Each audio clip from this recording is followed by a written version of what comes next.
Ayer, miércoles 26 de mayo, pasaron cuatro cosas en el mismo día que juntas forman uno de los cuadros políticos más reveladores que ha producido el gobierno de Sheinbaum en lo que va del sexenio. Y cuando las pones todas en secuencia con sus protagonistas, sus contradicciones y su fotografía viral incluida, lo que ves no es simplemente un conflicto entre la federación y una gobernadora de oposición, es el retrato más completo disponible del estado real de la justicia en México.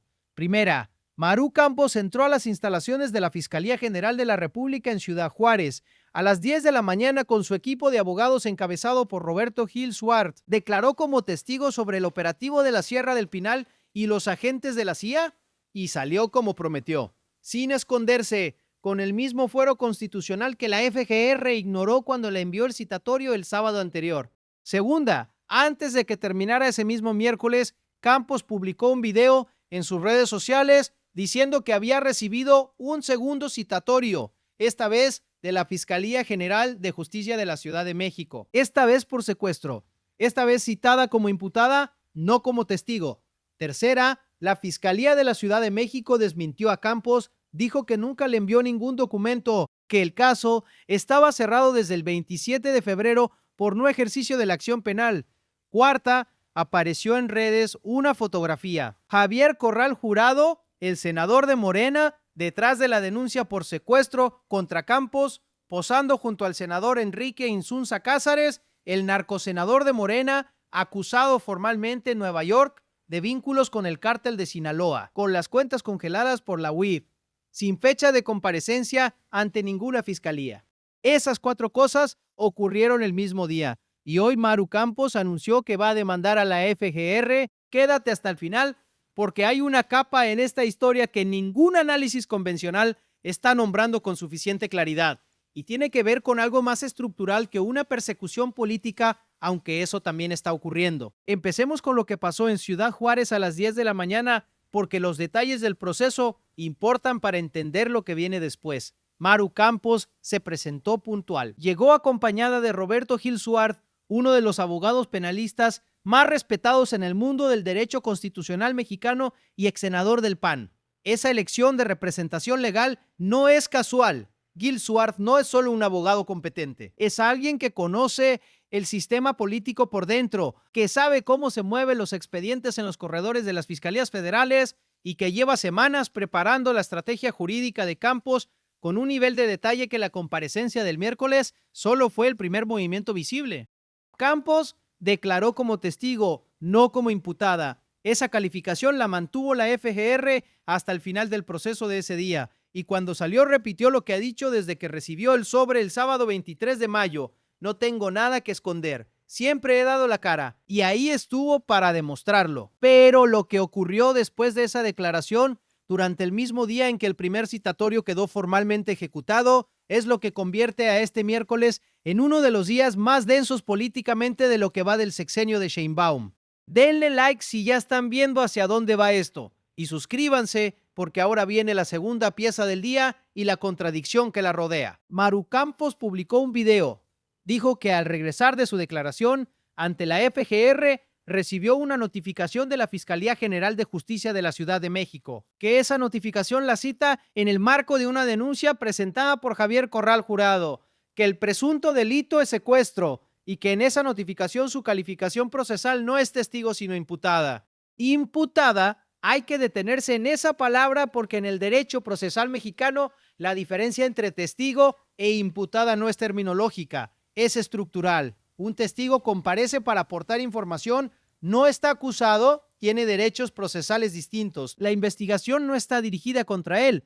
Un imputado está siendo señalado como posible responsable de un delito. Los derechos son diferentes, las consecuencias posibles son diferentes. Y el estatus constitucional es diferente porque una gobernadora en funciones no puede ser procesada como imputada sin que el Congreso vote primero una declaración de procedencia que retira el fuero.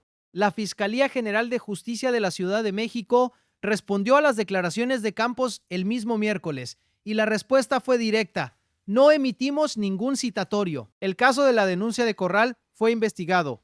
El 27 de febrero de 2026 se determinó el no ejercicio de la acción penal.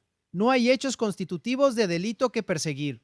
el caso está cerrado. Ningún documento fue enviado a la gobernadora de Chihuahua. Dos versiones. Maru Campos dice que recibió un citatorio de la Fiscalía de CDMX citándola como imputada por secuestro. La Fiscalía de CDMX dice que el caso está cerrado desde hace 3 meses y que nunca mandó ningún documento. ¿Alguien está mintiendo o alguien está omitiendo información relevante?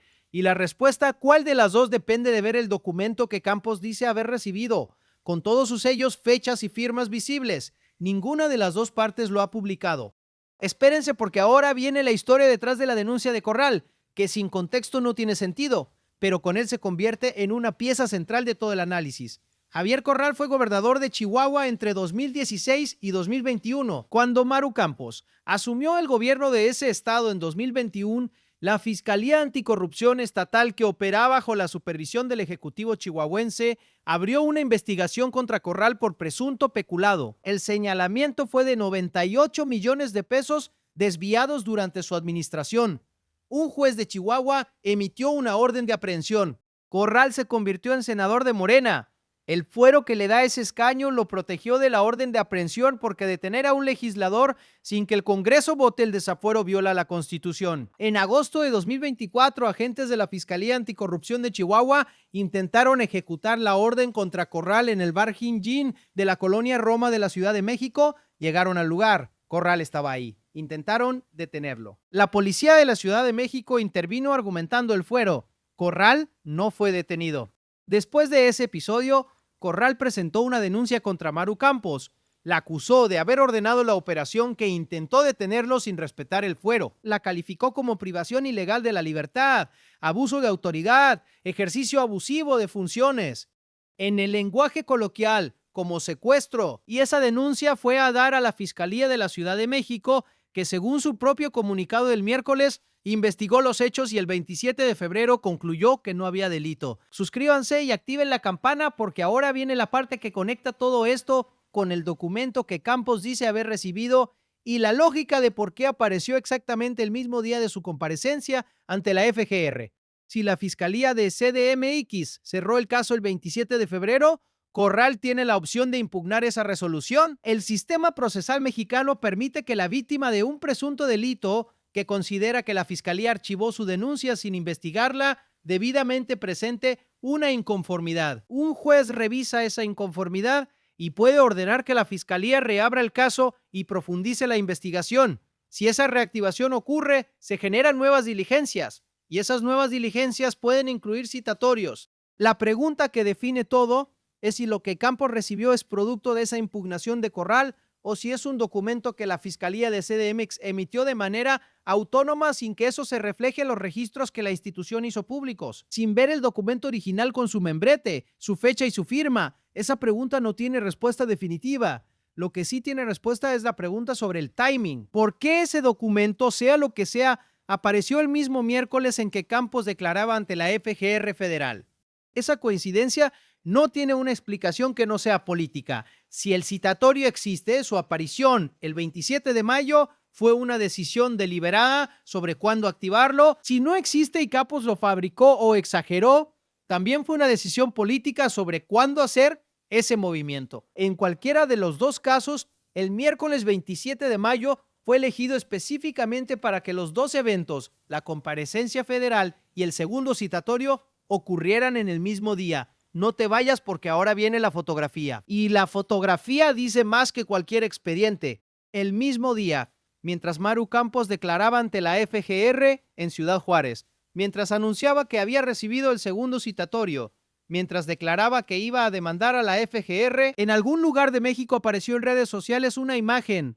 Javier Corral Jurado, el senador de Morena, que la denuncia por secuestro en una fotografía junto a Enrique Insunza Cázares. Insunza no necesita mucha presentación para quien haya seguido este canal en las últimas semanas. El senador de Morena, acusado formalmente por el Departamento de Justicia de Estados Unidos en Nueva York de vínculos con el cártel de Sinaloa, el que tiene las cuentas bancarias congeladas por la Unidad de Inteligencia Financiera desde el 6 de mayo, el que lleva semanas en Culiacán haciendo vida cotidiana sin que la FGR le haya enviado ningún citatorio a pesar de que ya no tiene fuero activo y puede ser procesado sin procedimiento especial.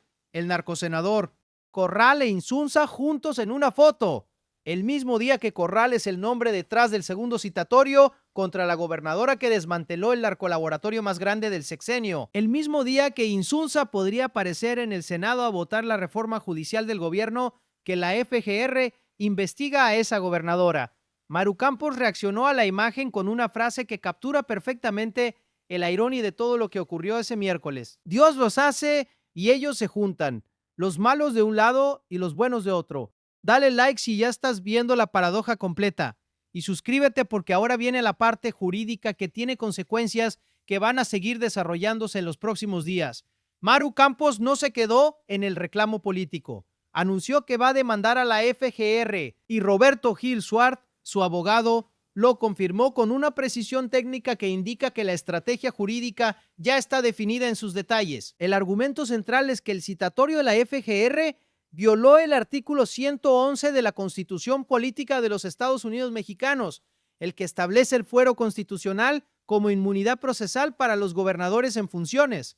El fuero de un gobernador no es solo protección contra ser detenido físicamente, es inmunidad procesal completa. Significa que para iniciar cualquier procedimiento legal contra un gobernador en funciones, sea penal, ministerial o de cualquier otro tipo, se requiere primero que el Congreso vote una declaración de procedencia que retira temporalmente el fuero para ese caso específico. Sin esa declaración, cualquier acto de una fiscalía que implique hacer comparecer a un gobernador, incluso bajo la calificación de testigo, puede ser impugnado como una violación constitucional.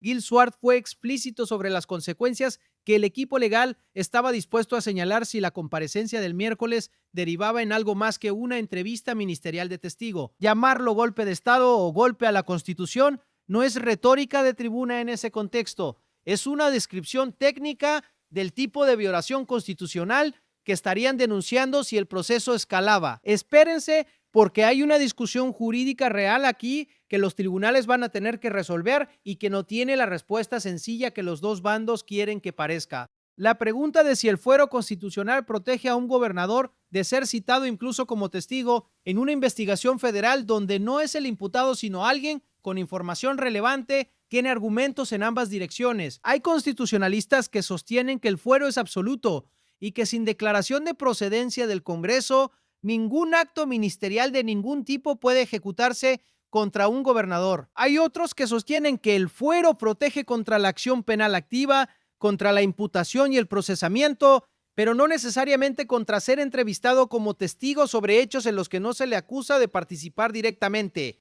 Esa discusión técnica es exactamente la que los juzgados federales van a tener que dilucidar si la demanda de Campos prospera. Y mientras se dirime el proceso de la FGR sobre el caso de la Sierra del Pinal, continúa sin que ningún recurso judicial pueda suspenderlo inmediatamente. La demanda de Campos genera un expediente paralelo, no congela el original. No te vayas porque ahora viene la parte que México Confidencial puede describir hoy con la claridad que el cuadro completo permite y que ningún medio está nombrando con suficiente contundencia. Lo que está ocurriendo con Maru Campos no es únicamente una persecución política orquestada desde el Palacio Nacional, aunque los elementos para sostener ese argumento existen y son verificables. Lo que está ocurriendo es algo más estructural. Es la exhibición más documentada disponible de cómo en México los expedientes judiciales funcionan como armas políticas en manos de todos los actores simultáneamente. Corral usa sus denuncias contra Campos para presionarla y para defenderse de la investigación anticorrupción que ella le tiene abierta en Chihuahua. Campos usa las investigaciones de su Fiscalía Estatal para presionar a Corral y para construir la narrativa de que el gobierno federal protege a los corruptos mientras persigue a quienes combaten el crimen. El gobierno federal usa a la FGR para presionar a Campos y para gestionar el daño político del caso CIA antes de las elecciones de 2027. Campos usa los tribunales para presionar a la FGR y para convertir el proceso en el argumento de persecución que le da más capital político del que le costaría si el caso simplemente se archivara. Todo al mismo tiempo, todos con carpetas, todos con abogados, todos con comunicados. Y en el centro de ese laberinto de expedientes cruzados, 2 agentes americanos muertos en la Sierra del Pinal de Chihuahua, un narcolaboratorio desmantelado, y la pregunta de si lo que ocurrió ahí fue una operación legítima de combate al narco o una violación de la soberanía que merece consecuencias penales, sigue tan sin responder como el primer día. Ya hay una foto de Javier Corral con Enrique Insunza que describe todo lo que está mal en ese sistema con una elocuencia que ningún expediente judicial puede igualar. El senador que denuncia por secuestro, a la gobernadora que combatió el narco, posando junto al senador que el de ojo acusa de ser parte del narco, el mismo día, en el mismo país que dice estar transformando su sistema de justicia. Campos lo dijo el martes con una claridad que merece repetirse. En este país se persigue a quienes hacen su trabajo y se protege a quienes están vinculados con el narcotráfico. Dígase Javier Corral, dígase Rubén Rocha, dígase Insunza. No fue un analista externo quien lo dijo. Fue la gobernadora del estado donde sucedió el operativo que está en el centro de toda esta historia. El PAN respondió con la velocidad que la situación política requería. Jorge Romero Herrera, coordinador de la bancada panista, salió a decir que Maru no está sola. El partido convocó una semana de movilizaciones en defensa de Campos que culmina con una concentración en Chihuahua este fin de semana. El PRI se sumó. Alito Moreno dijo que lo que está ocurriendo con Campos es la única situación donde tiene lógica perseguir a quien combate el crimen organizado y dejar en paz a quienes forman parte de él. Movimiento Ciudadano también rechazó los citatorios como instrumentalización política del sistema de justicia. 3 partidos de oposición coordinados en la misma dirección, PAN, PRI y MC, rara vez coinciden porque compiten por los mismos votantes en los mismos estados. Que los 3 digan lo mismo sobre Maru Campos en el mismo día no es un gesto de amistad interpartidista, es el cálculo de que el argumento es lo suficientemente sólido y lo suficientemente popular como para que a cada uno de ellos le convenga políticamente respaldarlo. Y ese cálculo coincidente de 3 partidos que normalmente compiten es en sí mismo una señal sobre la percepción pública del proceso contra Campos. Morena tiene un problema que la fotografía de Corral con Insunza hizo más visible de lo que ya era. El partido necesita a Insunza para votar la reforma judicial en el periodo extraordinario. Necesita que ese voto ocurra sin demasiado escrutinio sobre quién es el senador que lo emite.